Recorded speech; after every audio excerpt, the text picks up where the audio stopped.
Esto pasa en la tribu. Programa. Algo con R. Guillermo Schnittmann con nosotros, también conocido como El Viejo Farmer, así pueden buscarlo en Instagram, @elviejofarmer, a diferencia de YouTube, donde también recomiendo seguirlo. Allí es Guillermo Schnittmann, él es médico veterinario, uno de los fundadores de las primeras organizaciones de agricultores de nuestro país, diría que hicieron... De agricultura orgánica. De agricultura orgánica. Antes de que existiera la agroecología.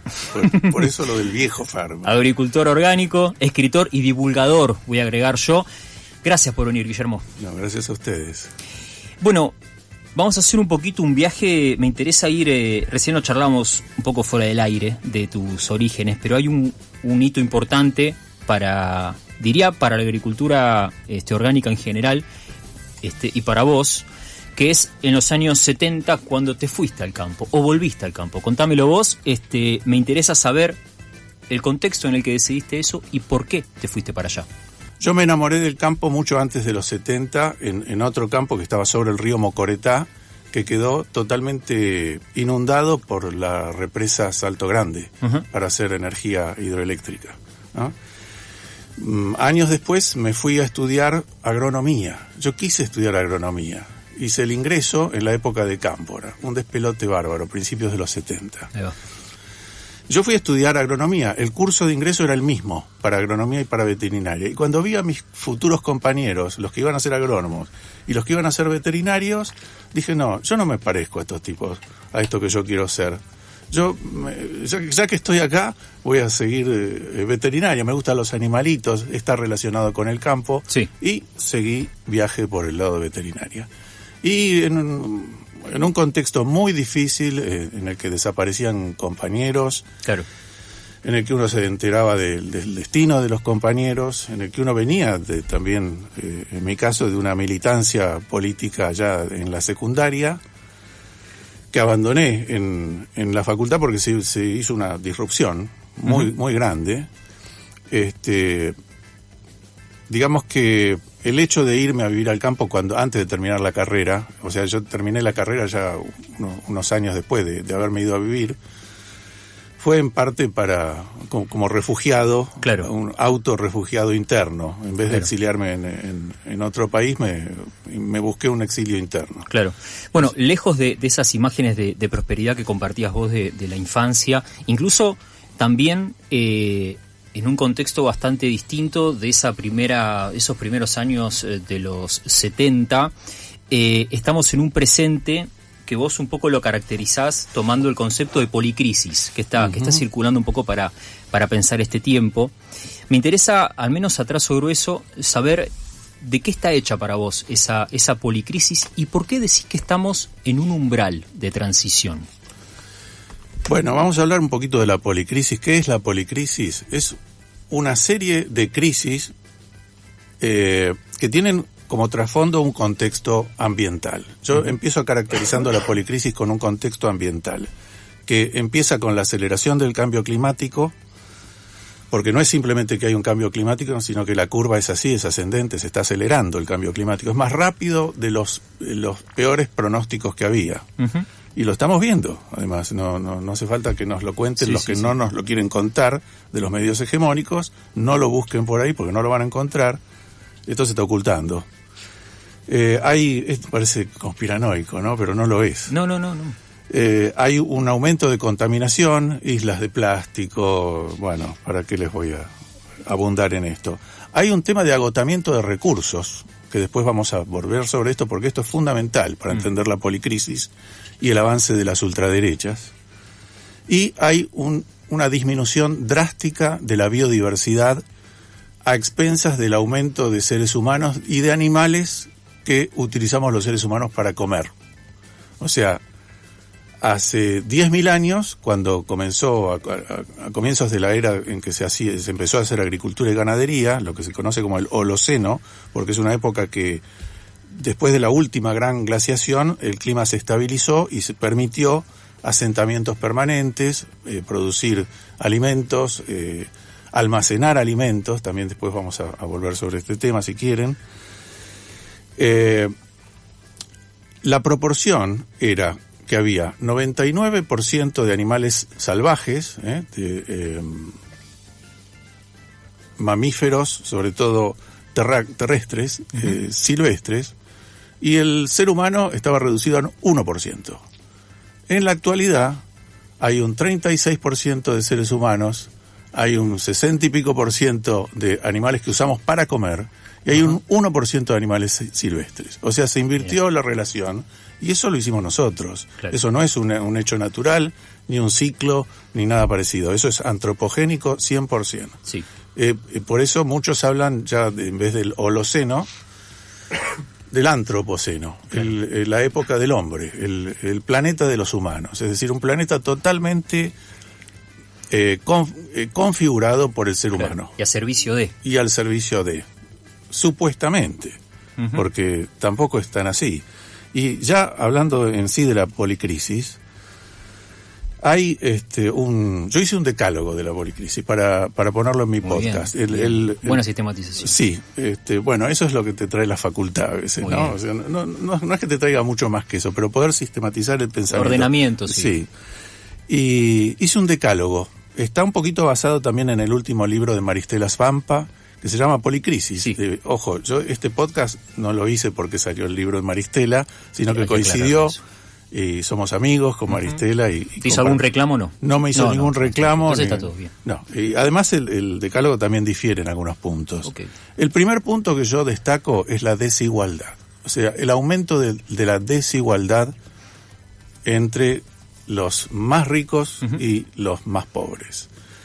Y ahí, a esto hay que sumarle en los últimos tiempos, desde la pandemia, un aumento ya desproporcionado de esta desigualdad y un enriquecimiento muy grande de una franja muy particular de los más ricos, que son los que en este momento detentan el uso de la inteligencia artificial. Son los broligarchs.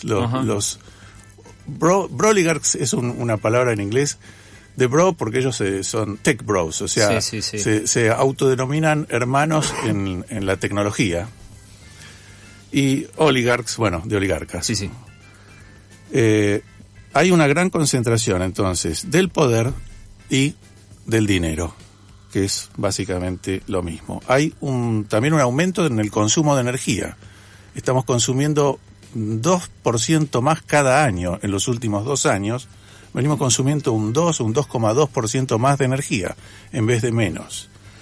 ¿Y qué pasa con esa energía? El 70% proviene de combustibles fósiles que aceleran el cambio climático. Las renovables, que también crecen, y mucha gente dice, bueno, pero nos van a salvar las renovables, no pueden reemplazar a la energía fósil.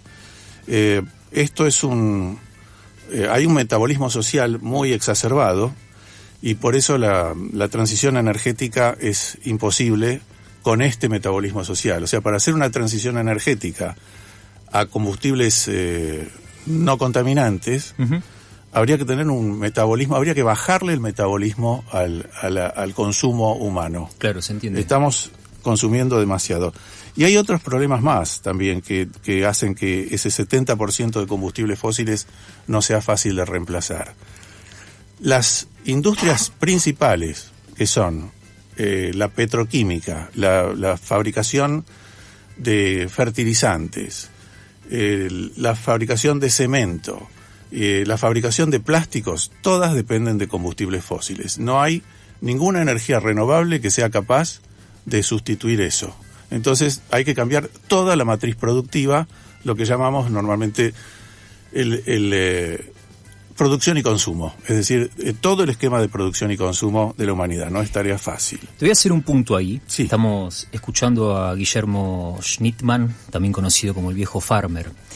¿Por qué decís que estamos en un umbral? Estamos en un umbral porque no se puede seguir para adelante de esta manera. O sea, lo sintetizó muy bien Greta Thunberg ya hace rato, creo que fue en 2018, cuando ella surgió, cuando se sentó ahí delante del colegio en Estocolmo para protestar por el cambio climático. Dijo, creo que lo dijo ante la ONU, se viene un cambio, nos guste o no. Y es justamente por esto, porque no podemos seguir adelante. O sea, esto nos va a parar. O paramos nosotros o nos va a parar esta realidad. Sobre todo la energética, que es un factor, o sea, está el factor climático que está empeorando, ya hay suficiente dióxido de carbono en la atmósfera como para mandarnos a un clima similar al que había hace 3 millones de años, que era muy diferente al actual. Los océanos tenían 20 metros más, había 4 o 5 grados más de temperatura. Todavía no estamos en ese lugar, pero muy probablemente hacia fines de este siglo vamos a estar, porque eso no se puede parar. Claro. Y no hay una tecnología para absorber todo ese dióxido de carbono. O sea que hay acá algo que es lamentablemente inexorable. Claro. Que se va a extinguir la especie humana, yo personalmente no lo creo. Pero ese es el umbral.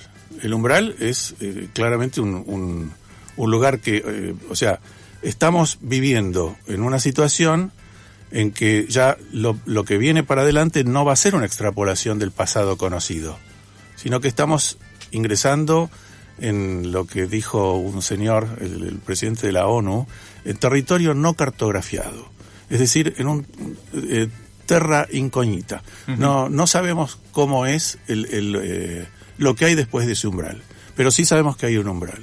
Y no sabemos cómo es porque el futuro no existe, sino que lo vamos haciendo nosotros. Guille, te quiero preguntar por cómo entran ahí estos los gobiernos de ultraderecha, por momentos con signos fascistas evidentes, que están emergiendo sobre todo en Occidente, uh-huh. Y que tenemos muy cerca acá por el Río de la Plata. ¿Esto es una causa? ¿Es un efecto de este contexto? ¿Qué pensás?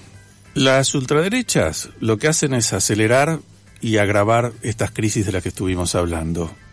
No son la solución, son más bien, yo lo considero como un catalizador, algo que acelera, que agrava, y se llamaría un bucle de retroalimentación negativo. O sea, la sucesión es así. Primero hay mayor pobreza y desigualdad, producto del capitalismo, de lo que nosotros mismos generamos, producto de esa concentración que la estudió muy bien un francés, Piketty, y que la describió muy bien. Cada vez se concentra más el capital en menos manos y cada vez obviamente hay más pobres y la clase media está desapareciendo a nivel mundial. Uh-huh. Entonces ya la promesa del capitalismo, de un estado de bienestar, está produciendo más bien desencanto, está produciendo incertidumbre, miedo, y cuando eso se produce hay una búsqueda de orden y de seguridad, y eso nos tira en los brazos de las ultraderechas, que lo que prometen es eso,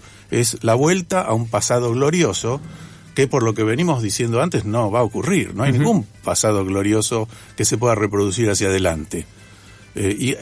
Niegan cualquier tipo de cambio climático, son negacionistas por naturaleza, todas las ultraderechas. Esto es una respuesta patológica de la sociedad. Ajá. Que está sometida al estrés de la policrisis, que es lo que estábamos hablando antes. Sí. Quiero aprovechar los últimos minutos que tenemos, y me da mucho placer hacerlo porque quiero aterrizar. Vos sos un agricultor orgánico que escribió un gran libro, escribió 2, en este caso el último es El libro de la huerta, Agroecología para la autonomía alimentaria, lo editaste el año pasado, se ve de unas 500 páginas. 464. Mirá, bien. Bueno, con más de 140 ilustraciones. Bien, no vamos a llegar a que nos cuentes sobre tu huerta, pero te quiero hacer una pregunta fundamental, vinculada a la urbanidad. A mí me gustaría saber, ¿qué opinas vos? Si ves factible, si ves posible, si es valioso esas exploraciones de la agricultura orgánica en la urbanidad. Durante algún tiempo va a ser posible, pero tengamos en cuenta que la ciudad en sí no produce nada más que desechos. O sea, es bastante más caro producir en la ciudad porque tiene que estar en funcionamiento la ciudad. Y una vez que se produce un colapso, o sea, todos los bares, todos los lugares de donde se obtienen los residuos para reciclar, desaparecen, dejan de funcionar, no hay combustibles, no hay electricidad, no hay agua corriente. todas esas cosas que durante generaciones nuestros antepasados, tus tatarabuelos, vivían en esta situación que los míos también. Vivían en una situación donde no estaba todo, o sea, no abrías una canilla y salía agua, no prendías un interruptor y había corriente, ni hablar de internet. O sea, era algo bastante más básico y es muy probable que nos estemos encaminando hacia esa situación, en la cual las ciudades no están bien aspectadas para salir airosas. O sea, vos ves que en un contexto de agravamiento del colapso, pongámoslo así y digámoslo rápido, eso es una oportunidad para esas experiencias de agricultura urbana. Yo estoy totalmente a favor de las experiencias de agricultura urbana, sí, porque preparan a la gente para irse de la ciudad. Ok, o sea, es afuera. Puedo tener es afuera. Para mí es afuera, es descentralizado. Las ciudades no están en las mejores condiciones para sobrevivir. Clarísimo. Guillermo Schnittmann, el viejo farmer, pasó por FM La Tribu por primera vez, no va a ser la última, vamos a desarrollar muchas de las cosas que trajiste, sobre todo ese decálogo de cosas que hay para conversar ahí. Pregunten por su libro, consíganlo, la editorial es La Marca Editora. Guillermo, muchas gracias. Muchas gracias a vos. Esto pasa en La Tribu. Programa